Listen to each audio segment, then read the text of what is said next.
Gimana perasaannya setelah melakukan pembelajaran terkait dengan apa tadi? Presentasi ya? Oh, sangat senang sekali Bu, bahagia sekali karena kita bisa mengekspor ya untuk anak-anak kita. Kira-kira dari pembelajaran Ibu selama kurang lebih 3 jam pelajaran tadi ya, apa kekuatan dari pembelajaran Ibu? Kekuatan pembelajaran ini? Maksudnya keunggulan pembelajaran Ibu itu tadi apa? Keunggulan saya ya, yang jelas kan karena saya memang tidak menggunakan alat IT, keunggulan saya mengajar saya hanya berpangku tangan pada alat menulis saja, yaitu menggunakan media yang tersedia, whiteboard dan ini kemudian saya terangkan ke anak, karena menurut saya dengan langsung kita menerangkan ke anak pun itu lebih mudah mereka memahami gitu kan, dibanding terkadang apabila kita menggunakan media seperti laptop dan lainnya, itu kan kita hanya anak hanya mungkin melihat video dan lainnya, tapi ketika kita langsung berhadapan dengan papan tulis, kita langsung kayak kita tuh benar langsung menguasai kelas gitu, mengetahui anak mana yang mampu dan tidak mampu, dan mereka langsung kayak ini speednya tuh nampak gitu langsung, aktifnya nampak gitu. Jadi kalau tadi Ibu sudah menjelaskan pembelajaran itu dengan baik sehingga gitu ya. Nah kemudian kalau menurut Ibu kekurangan dari pembelajaran ini apa? Kekurangan ya, yang jelas kan kekurangan itu ada pada anak, karena kita paham bahasanya itu bukanlah pelajaran yang mudah untuk dipahami ya. Kapasitas kosakata bahasa Inggris yang dikuasai anak itu jelas sangat kurang dan minim. Makanya mungkin kita perlu mengadakan yang namanya seperti di luar dari ini ya, kayak eskul bahasa Inggris atau lainnya gitu loh. Jadi karena kalau hanya tergantung pada saat pembelajaran kita ngasih materi, yang jelas adalah penguasaan kosakata anak itu sangat minim sekali. Nah, terkait dengan penguasaan kosakata yang minim itu tadi, menurut Ibu, minim itu seperti apa gambarannya? Jadi kan berarti kan kalau ada minim berarti ada yang tidak minim gitu kan? Nah, yang minim ini jumlah kosakata anak itu seperti apa maksudnya? Ya, jadi kosakata anak yang mungkin bahasa seharian itu mereka mungkin paham. Nah, seperti misalnya kata-kata sapaan, bagaimana kabarmu, kemudian setiap malam. Tapi kalau atau mungkin kata kerja yang biasanya sering kita dengar gitu. Tapi kalau sudah kata kerjanya itu yang memang jarang mereka temui, itu pasti bertanya. Misalnya kayak tadi, Bu, senang tuh apa bahasa Inggrisnya gitu kan. Itu kan memang kata kerja yang setiap hari tidak kita gunakan. Tapi kalau kata kerja kayak bagaimana kabarmu, makan, ini aktivitas itu kan sering kita gunakan dalam keseharian gitu. Nah, terkait dengan kosakata anak yang minim tadi, kira-kira pembelajaran ini ya konteksnya apa yang bisa Ibu lakukan kira-kira supaya kosakata anak itu bisa nambah gitu? Dari yang minim tadi misalnya dari kosakata mungkin 20 menjadi 25 atau 30, itu kira-kira trik apa yang bisa Ibu lakukan? Trik yang bisa kita lakukan adalah di saat proses pembelajaran itu anak sebaiknya ya disuruh menghafalkan beberapa kata-kata dalam bahasa Inggris minimal. Satu hari ini 5 kata, besok tambah 5 kata lagi seperti itu. Misalnya hari ini kita menghafal tentang contohnya kata kerja ya, kan bukan kata sifat, kata kerja. Hari ini kita selesaikan satu anak misalnya 10. Nah besok ya minggu depan kita hafalkan kata kerja, kata sifat 10 seperti itu. Di luar dari bantuan kamus bahasa Inggris. Jadi intinya untuk menanggulangi itu tadi ada kayak program ya dari Ibu sendiri untuk anak itu bisa menghafal sehari misalnya 5 kata terkait dengan kata kerja. Oke.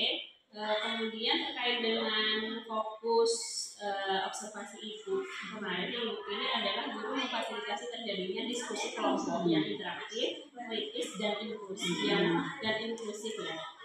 Nah, menurut Ibu tadi pembelajaran Ibu itu apakah diskusi yang dilakukan oleh anak-anak, ibu sudah menjembatani mereka dengan baik atau bagaimana prosesnya?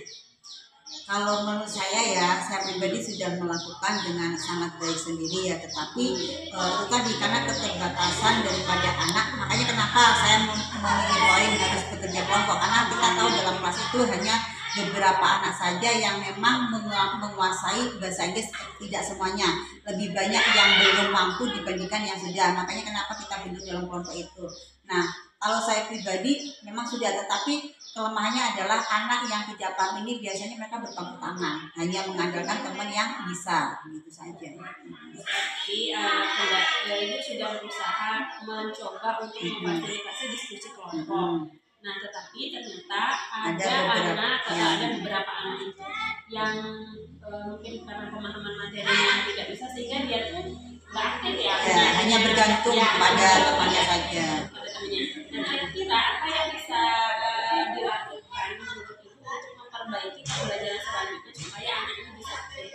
Ya, yang jelas kan kita harus sering memberikan pertanyaan atau bahasa lainnya apa ya, memancing anak itu untuk bisa sedikit berani berbicara bahasa Inggris, walaupun sebenarnya mungkin anak itu salah itu, tapi salah itu kan hal yang lumrah aja, namanya belajar gitu. Tapi tetap ya, menurut saya bekerja kelompok itu bisa menimbulkan interaksi, belajar bersama dengan teman-temannya di luar dari ketidakmampuannya untuk menguasai bahasa Inggris.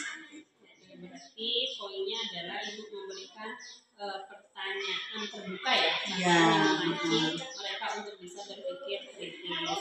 Nah, terkait dengan perilaku anak ini, kira-kira yang ibu mau memberikan pertanyaan-pertanyaan terbuka tadi supaya bisa berpikir kritis sehingga diskusinya bisa berjalan dengan baik. Kira-kira ibu mau merencanakan kegiatannya seperti ini, mendesain pembelajaran seperti ini kira-kira di waktu apa? Ya tergantung dari ini Bu, tergantung dari materinya ya, karena dalam bahasa Inggris sendiri kan ada materi seperti membaca, menulis, berbicara, kemudian mendengarkan. Nah mungkin di poin saat speaking itulah anak juga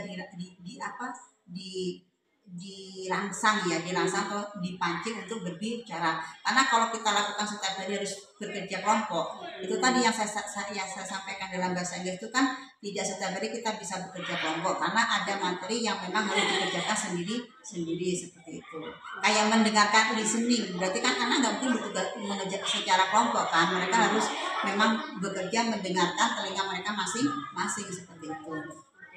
Nah, tadi kan berarti di speakingnya ya. Kira-kira pembelajaran speaking itu adanya nanti di rentang bulan apa menurut ibu? Kalau bahasa Inggris kan seperti ini Bu. Misalnya ini materi tentang hari ini kan berarti materinya menulis writing. Nah, besok pun materi sama, tapi mereka berbicara. Misalnya langsung satu anak satu tunjuk. Nah, kayak gitu. Jadi besok lagi materinya tetap sama, tapi mereka membaca seperti itu. Tetapi tetap tentang simple present tense seperti itu. Ya, kembali ke ini tadi memberikan pertanyaan terbuka ini tadi. Kira-kira di pembelajaran mana yang mau ibu terapkan? Kalau bisa, semua pembelajaran, gitu, semua pembelajaran gitu. Jadi memang setiap hari itu kita harus memancing mereka untuk mau bertanya atau mau menjawab. Sedikit lagi ya, kalau dari diri sendiri nih, dari cara pembelajaran ibu, kira-kira apa kendala dari sisi kita sebagai guru ya, bukan melihat perspektif siswa. Ada kekurangan dari kalau kelebihannya kan tadi sudah ya, ibu bisa menerangkan dengan baik. Kira-kira kekurangan dalam diri ibu kira-kira apa? Media yaitu seperti IT. Saya menyadari sendiri bahwa penggunaan media yang berhubungan dengan IT memang saya minim. Tetapi bukan berarti saya harus mati di situ, tidak, karena memang kita bisa menggunakan cara lain seperti itu. Makanya saya sampaikan, oke, mungkin saya IT nggak bisa, tetapi dengan kita menggunakan media yang bisa kita lakukan secara langsung ke anak, mungkin anak bisa lebih paham seperti itu. Kemudian bagaimana tadi kan Ibu menyebutkan bahwa kekurangannya adalah di media pembelajaran yang berbau IT. Nah, kira-kira apa yang bisa Ibu lakukan untuk menanggulangi keterbatasan media IT itu?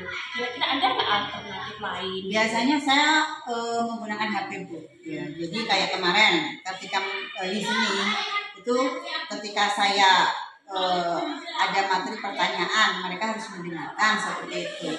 Ternyata di situ dalam buku LKS itu anak bisa menggunakan HP dan di situ ada barcode. Jadi ketika barcode itu nanti muncul video ya. Jadi anak itu cukup mendengarkan saja dari HP itu. Sebenarnya tuh buku itu sudah secara tidak langsung juga memberikan membantu kita untuk menggunakan media gitu loh Bu. Jadi dengan adanya buku, anak bisa pakai HP, kemudian secara langsung kan anak belajarnya langsung menggunakan HP itu. Cuman saya pribadi memang kalau langsung ke HP, saya kurang puas gitu loh. Ya, saya pribadi kurang puas karena berbeda ketika kita tidak menjelaskan gitu. Karena kan saya maunya memang menjelaskan ke anak gitu. Cara menanggulanginya satu dengan menggunakan Android, HP tadi ya, mengeluarkan video pembelajaran. Kemudian yang kedua terkait dengan keterbatasan Ibu terkait dengan IT, kira-kira apa yang bisa Ibu lakukan supaya kemampuan IT Ibu itu bisa meningkat? belajar. Kira-kira daya dukung apa yang Ibu perlukan untuk meningkatkan kualitas Ibu di IT ini? Dari maksudnya support dari siapa? Yang jelas kan alhamdulillah teman-teman semuanya baik. Selama ini ketika saya tidak mampu, di sekeliling saya banyak orang-orang baik ya, termasuk teman-teman, termasuk Ibu sendiri. Banyak orang-orang yang support ke saya, yang membantu saya dalam mengerjakan segala tugas yang berbau IT itu pasti dari orang-orang sekeliling saya, teman-teman saya. Jadi kalau saya dipikir apakah saya punya hambatan, tidak gitu. Saya tidak memiliki hambatan di penggunaan IT karena di sekeliling saya banyak orang yang membantu saya. Cuma mungkin pribadi saya sendiri, sayanya kadang yang agak sedikit kurang ya namanya orang malas Bu ya gitu. Jadi di situ obatnya belum saya temukan Bu. Cara menemukan obatnya gimana kira-kira? Ya harus diri kita sendiri melawannya kan kayak gitu. Karena saya temukan di apotek nggak ada Bu. Oke, baik. Nah, jadi kira-kira kapan nih Bu Mulyanti mau tergerak hatinya untuk belajar sama teman-teman yang ada di sekolah secara mandiri ya, artinya secara mandiri gitu. Kapanpun lah Bu. Kapanpun. Baik, Bu Mulyanti, boleh saya rangkum pembicaraan kita ya? Nah, jadi terkait dengan pembelajaran Bu Mulyanti tadi, ternyata menurut Bu Mulyanti itu, menurut Ibu sudah berusaha menerapkan pembelajaran itu dengan sangat baik, dan ada beberapa anak-anak itu yang memang mengerti dari pembelajaran tentang simple present tense hari ini. Nah, tapi ternyata kendalanya ada anak-anak ini yang memang tidak aktif dalam pembelajaran karena yang pertama kosakatanya terbatas, kemudian dia memang tidak mengerti tentang materi pembelajarannya. Nah, kemudian cara Ibu untuk mengatasi hal itu, Ibu berusaha memberikan pertanyaan terbuka terhadap siswa yang akan dilakukan pada semua pembelajaran. Harapannya begitu ya. Kemudian untuk siswa yang kosakatanya sedikit tadi, Ibu akan berusaha memberikan target sama siswa untuk bisa menghafal atau mengerti lah gitu ya kosakata baru dari pertemuan ke pertemuan yang lainnya. Kemudian terkait dengan kekurangan Ibu di media, Ibu berusaha untuk belajar kapanpun dengan kebutuhan yang ada di sekolah. Oke, Bu Mulyanti, terima kasih.